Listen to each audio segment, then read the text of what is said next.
नमस्कार, स्वागत है आप सबका। मैं पुनीत पाठक और आज एक खबर पर बल्कि एक खास पहलू पर चर्चा करने के लिए हम जुड़े हुए हैं। इस समय कोरोना संकट के चलते सारे विश्व में, पूरे देश में हाहाकार की स्थिति है। अब लॉकडाउन के चौथे फेज में व्यापारियों को, लोगों को अपने उद्योग धंधों को शुरू करने की अनुमति मिल रही है जोन के हिसाब से, शर्तों के तहत। मध्य प्रदेश में कोरोना संकट काल में अब टैक्स फ्री के ऊपर एक नई बहस छिड़ गई। तर्क यह है कि जब लॉकडाउन में सब कुछ बंद था, कोई कारोबार नहीं हुआ, दुकानें नहीं खुली, तो टैक्स किस बात का। मध्य प्रदेश के पूर्व विधि मंत्री पीसी शर्मा ने यह बड़ा सवाल उठा दिया।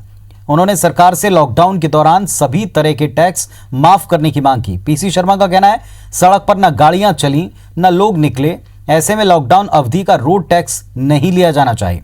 इसी तरह प्रॉपर्टी टैक्स, बिजली बिल, फिक्स चार्ज से लेकर स्कूल फीस तक जनता से जुड़े हर तरह की सुविधा पर लगने वाला टैक्स फ्री होना चाहिए। बीजेपी की कांग्रेस की जो मांग है, इस पर अब बीजेपी का पलटवार भी है। इसे एक सियासी दांव बीजेपी बता रही है। इस मुद्दे पर सियासी गलियारे में आने वाले दिनों में, कुछ और घंटों में तेज बहस छिड़ सकती है।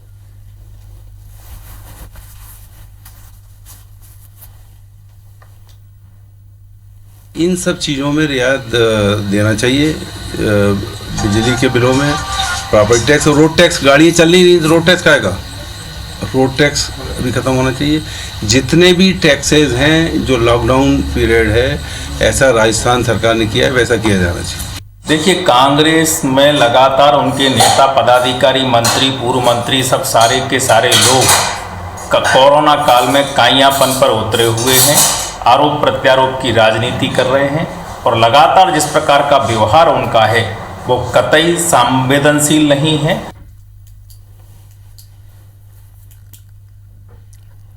तो कांग्रेस पार्टी का कहना है कि जब काम नहीं, जब सड़कों पर आवागमन नहीं, जब किसी तरह का रोजगार नहीं, तो फिर इनसे जुड़ा किसी भी प्रकार का कर क्यों वसूला जाए। वैसे ही लोगों के ऊपर मार पड़ी है, काम धंधे बंद होने से, दुकानें बंद होने से, कारोबार ठप होने से। तो दूसरी तरफ उनसे उस अवधि का टैक्स क्यों वसूला जाए जब कंप्लीट लॉकडाउन था, जब पूरी तरह से कारोबार नहीं हुआ। सड़कों तक पर जब वाहन नहीं निकले तो उनसे भी टैक्स की वसूली उस अवधि की क्यों की जाए। ये सवाल कांग्रेस पार्टी ने उठाया तो बीजेपी कह रही कि ये काइयापन है कांग्रेस पार्टी का। कांग्रेस पार्टी इस समय काइयापन की राजनीति कर रही है। जाहिर सी बात है कि इसमें पक्ष और विपक्ष के बीच में एक तीखी बहस छिड़ सकती है। कांग्रेस पार्टी लगातार कोरोना संक्रमण काल में सरकार को घेर रही है।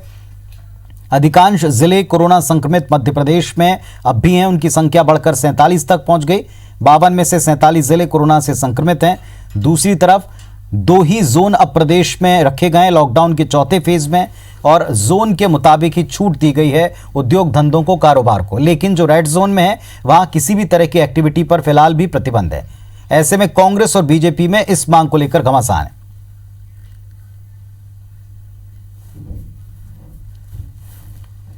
हमारे साथ में इस विषय पर बातचीत करने के लिए भारतीय जनता पार्टी सत्ता पक्ष की तरफ से दुर्गेश केसवानी साहब जुड़े हुए। दुर्गेश जी, कांग्रेस पार्टी की पीसी शर्मा जी की मांग आपको पता ही होगी। उनका कहना है कि जब सड़कों पर वाहन नहीं चले तो रोड टैक्स किस बात का। जब रोजगार, धंधे, कारोबार, दुकानें, बाजार सब कुछ बंद रहा तो फिर उनसे टैक्स या उनसे बिजली का फिक्स बिल भी क्यों लिया जा रहा है। देखिए पुनीत जी, कांग्रेस की कथनी और करनी दोनों में अंतर प्रदेश की जनता ने अक्सर देखा है जी। और जो मगरमच्छ के आंसू पीसी शर्मा जी आके बहा रहे हैं, क्या उनको वो बात याद नहीं है कि कमलनाथ जी ने भी कुछ टाइम पहले ही कहा था सरकार चलाने और मुंह चलाने में फर्क है। इन दोनों में अंतर होता है। सरकार कैसे चलाई जाती है, वो सरकार को अपने हिसाब से चलाया जाता है। और आज जब कोरोना का संक्रमण काल चल रहा है तो क्या हमने सिर्फ कांग्रेस ने इसी बात का ठेका ले रखा है कि आप प्रदेश की जनता को, देश की जनता को गुमराह करेंगे। आज आप सहयोग तो कुछ कर नहीं रहे हैं।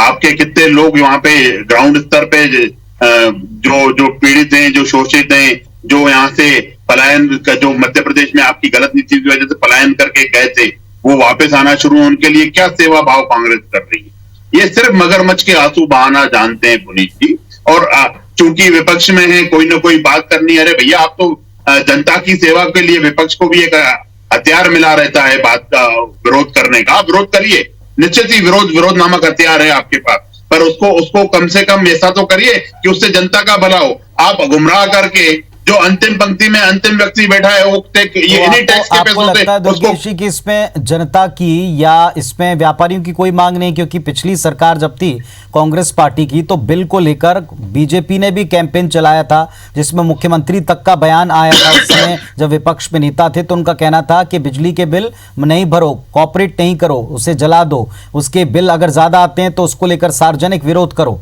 तब सरकार ने यह बात की थी कि आप किस तरह बिल ना भरने की बात कह रहे हैं और इसे एक तरह से उल्लंघन नियमों का बताया था। अब कमोबेश यही बात कांग्रेस पार्टी कह रही कि जब प्रतिष्ठान खुले नहीं, दुकानें खुली नहीं, कारोबार हुआ नहीं, तो बिजली का फिक्स चार्ज क्यों ले रहे हैं। और इस बारे में तो आम लोगों ने भी कई शिकायतें की, कई दफा लोग बाग इसको जुड़कर बात कहते हैं कि इतने बिल जो पिछले सीजन के हिसाब से आपने दिए हैं, फिक्स बिल दिए हैं, अब का सीजन पिछले सीजन क्या कई सालों की सीजन से बिल्कुल अलग है, तो क्यों नहीं आप उन पर रियायत देते।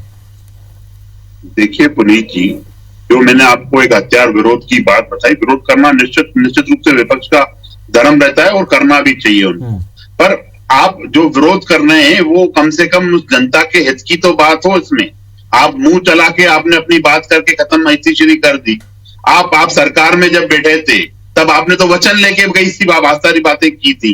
उस वचन का क्या हुआ? जो कर्ज माफी का वचन आपने बड़ी बड़ी बातें, बड़ी बड़ी ढींगे कांग्रेस के लोग भागते थे कि हम 1 घंटे में हम साइन करके आए, उसकी स्थिति उस वचन की क्या हुई ये पूरे प्रदेश ने देखा। आपने दूसरे घंटे की जब बात की, कन्यादान को आपने 27,000 से बढ़ के 51,000 कर दिया। आज उन कन्यादान के जोड़ों के बच्चे हो गए हैं पुनीत जी, उन बच्चों को लाडली लक्ष्मी योजना का तो लाभ मिल गया, पर वो जो आपने जो बात कही थी 51,000 आ रही, वो नहीं दे पाए आप। तो ये सब चीजें टैक्स को कैसे गरीब हर तबके के लिए माननीय मोदी जी, माननीय शिवराज जी सोच रहे हैं, और उनके लिए जो अभी पैकेज आया है 20 लाख करोड़ का, उसको बाइफरकेट करके उनको अनेक योजनाओं में लाभ देने का जो काम है वो सरकार कर रही है। अगर आपको ऐसा लगता है कि इस पूरे मामले पर कांग्रेस कोरी राजनीति कर रही है, तो क्या राहत की बात करने वाले लोग आपको लगते हैं कि सबके सब कांग्रेसी हैं? इस समय आप कह रहे हैं कि जनता को भला होना चाहिए, उसका भला होना चाहिए, क्या इस बात में लॉजिक नहीं है? आप तो खुद भी कई कारोबारियों से जुड़े हैं, क्या इस बात में लॉजिक नहीं है कि पिछले सीजन का अगर आप एवरेज बिल देते हैं, बेसिक बिल देते हैं किसी को, एक उदाहरण के तौर पर मैं कह रहा हूं, तो इस वक्त वो जस्टिफाई नहीं है, क्योंकि इस बार तो सीजन में अच्छे लोगों के सीजन चले गए, कारोबार हुआ ही नहीं। इस समय जो शादियों की वजह से सीजन पीक पर होते थे, शादियां ब्याह पूरी तरह से ठप रहे, कारोबार उससे जुड़ा पूरी तरह ठप रहा, क्या उसमें पिछला एवरेज बिल वसूलना आपको ठीक लगता है? क्या इसमें जनता के हित की बात नहीं छिपी है? देखिए पुनीत जी, जनता के हित की बात के लिए तो मैं डिनाई कर ही नहीं रहा हूं ना। जो जनता के हित की बात है वो हम निश्चित रूप से हर मोर्चे पे हम उसको कर रहे हैं और आगे भी करेंगे, पर कांग्रेस के मित्र राजनीति न करें, मेरा आपसे निवेदन है। आप गुमराह कर रहे हैं। जैसे रही बात मजदूरों की, आप देखेंगे जब मजदूर अंदर घर, माननीय मोदी जी के एक आह्वान पे वो अपने घरों में बैठा था, जैसे ही सोनिया जी आई उन्होंने कहा हम किराया दे रहे हैं, मजदूर रोडों पे निकल आए।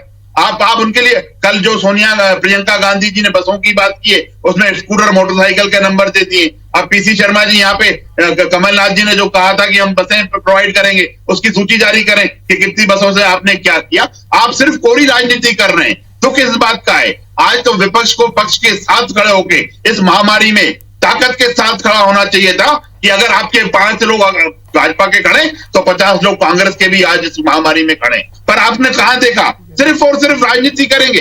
राजनीति करना ही इनका अंत्योदय, मतलब अंतिम लक्ष्य इनका वो है कि कैसे भी करके राजनीति की जाए, कैसे भी करके प्रदेश की जनता को गुमराह किया जाए। पुनीत जी, ये अच्छा सा साइन नहीं है। जनता प्रदेश की भी समझ रही है, जनता देश की भी समझ रही है।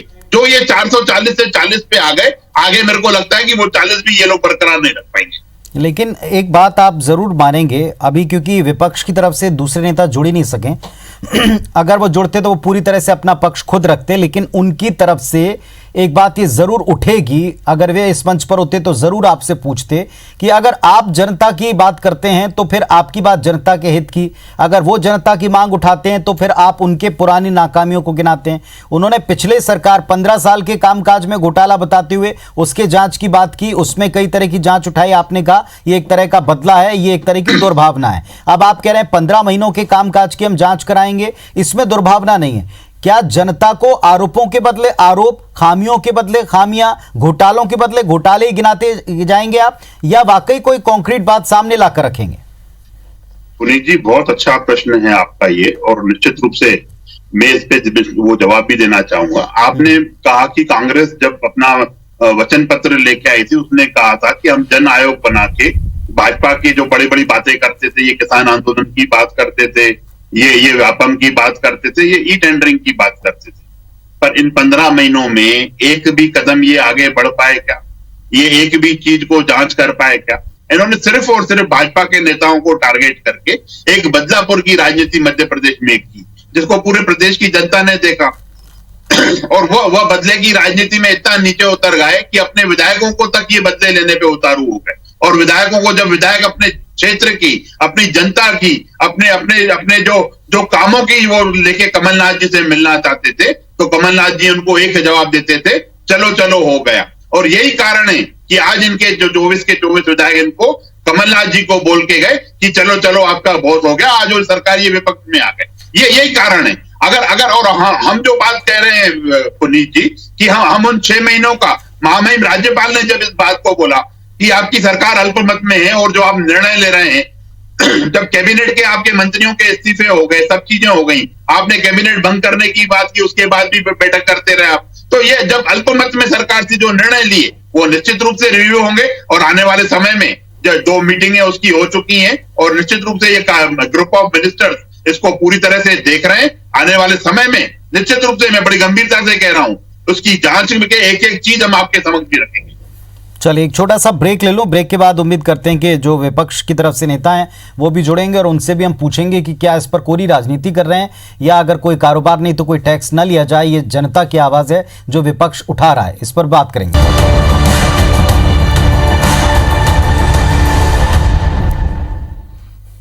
तो मध्य प्रदेश में पूर्व मंत्री पीसी शर्मा, उनका यह बयान है कि जब कोई बिजनेस नहीं हुआ तो फिर किसी तरह का टैक्स सरकार ना ले।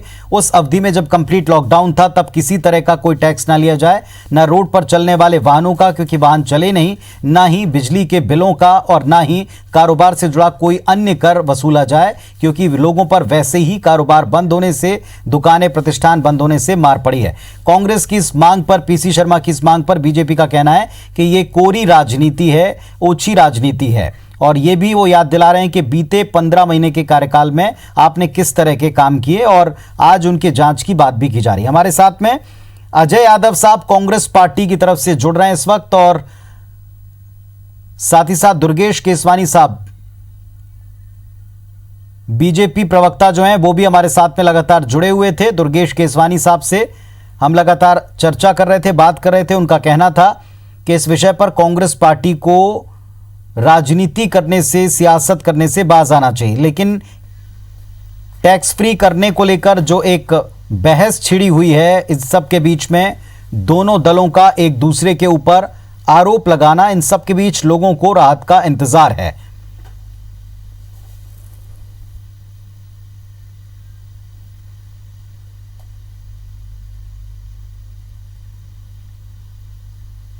तो टैक्स फ्री करने की मांग पर अब जमकर सियासत छिड़ी है। कोरोना संकट काल में उद्योग धंधे बंद, काम बंद, वाहन बंद, तो फिर क्यों टैक्स वसूला जा रहा है, ये कहना है कांग्रेस पार्टी का।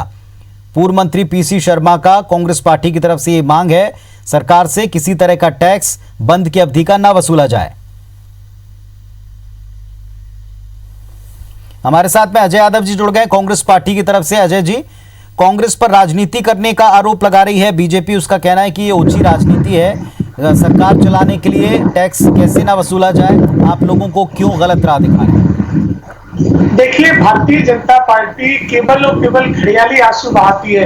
एक तरफ सभी वर्गों को राहत देने की बात करती है और दूसरी तरफ नाजायज तरीके से वसूली करती है। आप मुझे एक बात बताइए, जब कोई व्यावसायिक संस्थान काम नहीं कर रहा है तो उस दरमियान किस बात का, चाहे ट्रांसपोर्ट डिपार्टमेंट हो, बसें नहीं चल रही हैं लेकिन उनसे परमिट कर लिए जा रहे हैं, दुकान व्यवसाय बंद हैं और उनसे कमर्शियल टैक्स लिए जा रहे हैं, यहाँ तक कि बड़े बड़े कारखाने बंद पड़े हुए हैं और जिस कारखाने का चलने पे 8 लाख रुपए बिल आता था, बंद कारखाने का 6 लाख रुपए मिनिमम बिल वसूला जा रहा है। तो ये तो अत्याचार कर रही है सरकार। मुझे बताइए, जब कोई व्यवसाय नहीं हो रहा है, किसी तरह का उपयोग नहीं हो रहा है, तो उससे कर लिया जाना तो पूरी तरह अन्यायपूर्ण है। और एक तरफ सरकार कहती है कि हम सभी वर्गों को राहत पैकेज दे रहे हैं, 20 लाख करोड़ का पैकेज लेके आए हैं, 16,000 करोड़ तो मध्य प्रदेश सरकार ने बांट दिए। फिर आप ये किस तरह का जुल्म अत्याचार सभी वर्गों के ऊपर कर रहे हैं? ये राहत मिलना ही चाहिए, ये किसी तरह का पैकेज नहीं है, ये जायज हक है जो कि सभी वर्गों को मिलना चाहिए। जी चलिए, हमारे साथ में दुर्गेश जी भी जुड़े। दुर्गेश जी, उत्तर देना चाहेंगे अजय जी की बात का? आप कह रहे थे राजनीति कर रहे हैं, तो ये राहत नहीं है बल्कि ये लोगों का हक है, कह रहे हैं कांग्रेस पार्टी। देखिए पुनीत जी, मैंने पूर्व में भी आपको कहा, अभी बीच में राहुल गांधी जी ने एक मांग की आके कि कैश लोगों के खातों में जमा होनी चाहिए। तो कांग्रेस शासित जितने राज्य है वहां से शुरुआत करके बताते राहुल गांधी जी, क्यों नहीं किया? जब बसेस की बात हुई मध्य प्रदेश में तो क्यों नहीं बसेस भेजी गई, क्यों नहीं किया गया? ये सिर्फ और सिर्फ राजनीति करना चाह रहे हैं कांग्रेस के लोग। ये राजनीतिक बातें कर रहे हैं और राजनीतिक काम कर रहे हैं। सेवा भाव कांग्रेस में सेवा टैक्सेस की बात नहीं कर रहे हैं, सेवा भाव कहीं नहीं है। की बात करिए, मुझे बताइए। अरे मुद्दे की बात कर रहे हैं आप बात तो आप इधर की कहीं का भानुमति ने कुंभा आपने सरकार में रहते हुए क्या किया? जब आपने वचन दिए थे उन वचनों का मुझे बताइए, वचन कोई नहीं दिए आपने। आज आप विपक्ष में आ गए हैं, ये घरेलू आ रहा है यहाँ पे बैठ के, ये सिर्फ झूठ और झूठ बढ़ोत रहे। और अरे आप दे रहे होगा तो आप दे चुके जनता को, और विपक्ष में बैठ के आप गुमराह कर रहे हो। और आने वाले समय में निश्चित रूप से अभी आप 15 साल बाहर से और आने वाले समय में 25 साल बाहर रहोगे। क्यों लिया जाए? जिसकी बस बंद है वो ट्रांसपोर्ट का टैक्स क्यों देगा? मुझे बताइए, झूठ राज्यों में इसकी मिसाल आप कायम करें, क्या इस बात के लिए तैयार है पार्टी? बिल्कुल, बहुत अच्छी बात है। कांग्रेस शासित राज्यों के मुख्यमंत्रियों से भी हम मांग करेंगे कि वो अपने अपने राज्यों लेकिन हम सरकार है, आपको बात करना चाहिए। बात करने की बात कहां से आ गई? बात करेंगे कि इधर उधर की बात करेंगे? आप या तो इनकार कर दीजिए कि हम तो स्पष्ट कह रहे हैं, हमने तो पैकेज दिया है मध्य प्रदेश में। चलिए, नो बिजनेस नो टैक्स के ऊपर ये जो बहस छिड़ी है इस वक्त सत्ता पक्ष में और विपक्ष में, ये आगे भी चलती रहेगी। कांग्रेस पार्टी की मांग पर बीजेपी कहती है अपने शासित प्रदेशों में इसको लागू करके दिखाएं। कांग्रेस का कहना है कि हम वहां भी मांग रखेंगे। अब इस मांग के साथ जनता कितनी खड़ी होती है और बीजेपी इस मांग पर क्या एक्शन लेती है या पुरानी चीजें याद दिलाकर आरोप दोहराती है, ये देखेंगे। बहुत धन्यवाद आप दोनों का जुड़ने के लिए। नमस्कार।